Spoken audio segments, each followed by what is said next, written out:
Так, хватит новостей. YouTube. Давай-ка найдем лучше что-то полезное. Например, как настроить iPhone. Опа, результатов не найдено. Не может быть. Давай тогда найдем ролики о зимней рыбалке. Рыбалка на льду. Тоже нет ни одного видео. Как такое может быть? Может, хоть кулинарные каналы остались? Рецепт оливье. Снова ничего нет. Ну тогда посмотрим хотя бы котиков. Их на ютубе много было. Смешные котики. И этого тоже нет. YouTube, куда делись все видео? Чтоб вы всю жизнь видели только новости.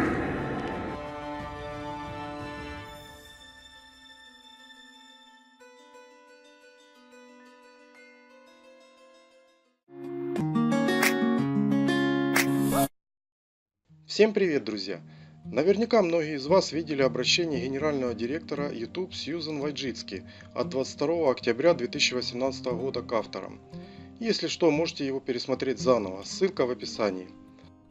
But I want to let you know about an important issue that could put the entire creator economy at risk. There is pending copyright legislation in the EU.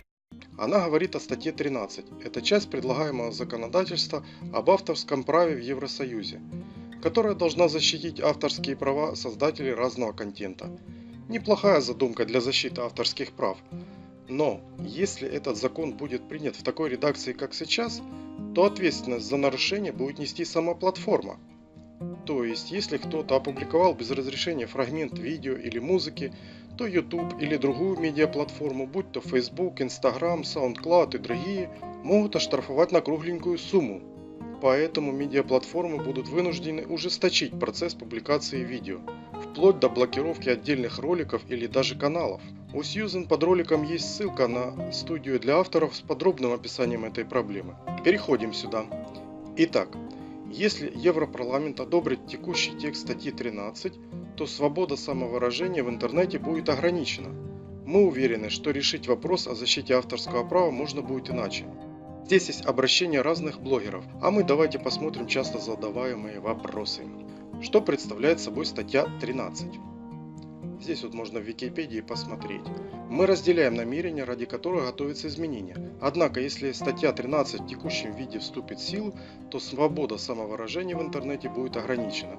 Мы хотим найти более эффективный способ защитить правообладателей контента. Второй вопрос. Правда ли, что статья 13 уже действует? 12 сентября Европарламент одобрил новый законопроект, частью которого является статья 13. В настоящий момент окончательный вариант этого документа обсуждается в трехсторонних переговорах между Европейским парламентом, Советом ЕС и Еврокомиссией.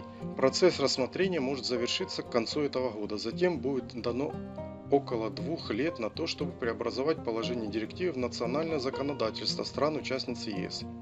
Третий. Каким изменениям приведет статья 13?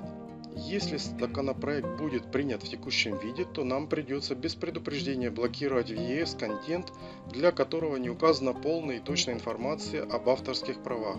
В аналогичной ситуации окажутся такие сервисы, как Facebook, Instagram, SoundCloud и так далее. Ограничения коснутся всех видео, независимо от того, в какой стране они были загружены. Подробно об этом написано далее. Четвертое. Если Европейский парламент одобрит текущий текст статьи 13, каким последствиям это приведет? Владельцы платформ столкнутся с риском значительных финансовых потерь и будут вынуждены запретить загрузку любого контента, для которого не предоставлена полная информация о праве собственности. На территории Евросоюза могут быть заблокированы миллионы видео. Кроме того, платформам придется значительно ограничить типы контента, которые можно на них загружать. В большей степени пострадают авторы. Например, мы вынуждены заблокируем контент таких образовательных каналов, как да. Кошмар, под угрозой даже каналы-миллионники с полумиллиардными просмотрами. Действие статьи 13 затронет огромное количество музыкальных клипов, в том числе и Деспасито. Да. В результате Из-за статьи 13 многие европейские авторы, музыканты и компании могут потерять источник дохода. Пятое. Я автор из Европейского Союза. Каковы могут быть последствия для меня? Если вы не сможете доказать, что все аудио и видеоматериалы ваших роликов принадлежат вам, то, вероятно, у YouTube и других платформ не останется иного выбора, кроме как заблокировать ваш контент в ЕС и запретить вам загружать новые видео. Ничего себе. Шестой. Я создаю видео, но проживаю не в Европейском Союзе. Могут ли изменения повлиять на меня? Если в ваших видео представлена неполная информация об авторских правах или их принадлежность спорна, то скорее всего на YouTube и других платформах в ЕС эти ролики будут заблокированы. Ничего себе. Седьмое. Какие материалы станет нельзя включать в видео? Вы не сможете использовать защищенные авторским правом изображения, иллюстрации, выдержки из книг и музыку.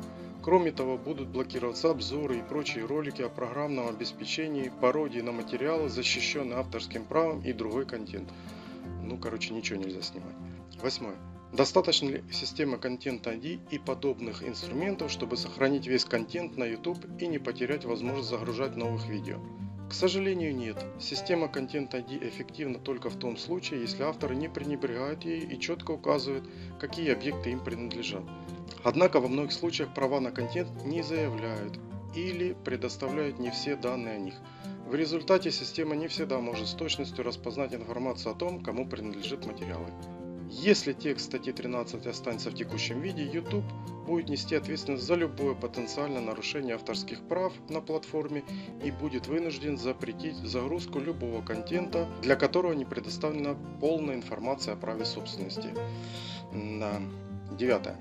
Может ли ситуация о статье 13 измениться к лучшему? Да, мы хотим предложить парламенту альтернативное решение проблемы. Нужно создать все условия для сотрудничества правообладателей и платформ. Вот о чем идет речь. Управлять правами на ролики будут сами правообладатели. При желании они могут блокировать контент. Платформы будут удалять видео, только если это нужно в связи с заявками Content ID, запросами об удалении видео и жалобы на нарушение авторских прав. В случаях, когда правообладатель известен и контент добавлен по лицензии, платформы и правообладатели будут вести конструктивные переговоры. Хорошая идея. Десятое. Что можно сделать, чтобы изменить ситуацию к лучшему? Европарламент пока работает над законопроектом, и вместе мы еще в силах повлиять на окончательный текст статьи 13. Помогите нам распространить информацию о последствиях, которым может привести принятие этой статьи в текущем виде. Выскажите свое мнение открыто. Создайте видео на тему статьи 13, оставляйте записи с хэштегом SaveYouInternet в Твиттере, присоединяйтесь к нашему движению на странице YouTube SaveYouInternet. 11. Коснется ли законопроект о защите авторских прав других сервисов? Да, законопроект затронет не только авторов исполнителей YouTube, но и аудиторию других платформ, на которых можно загружать контент. 12. На пользователей из каких стран статья 13 повлияет напрямую. И тут перечислены все страны Евросоюза. Друзья, поддержите движение под хэштегом SaveYouInternet. Будем надеяться на лучшее, но подготовлены к худшему.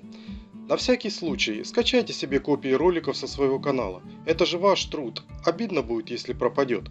Сделать это можно вот так в менеджере видео. Правда, этот способ нехорошо коверкает название роликов и максимально дает скачивать ролики в HD качестве, то есть 1280 на 720 точек.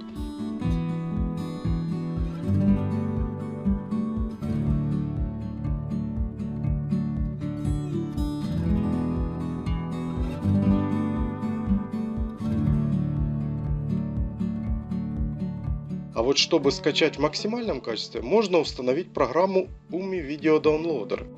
В Гугле их сайт легко можно найти. Скачиваем и устанавливаем. И теперь вы можете грузить ролики максимального качества в один клик.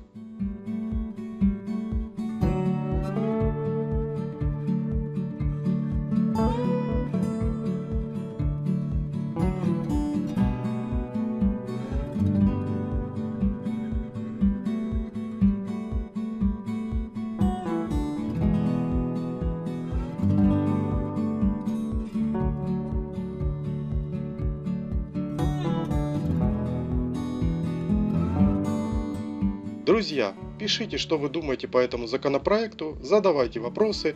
Подписывайтесь на наш канал Мы в Мире, ставьте лайк и поделитесь со своими друзьями этим видео. Может, они еще не в курсе. Всем до скорой встречи!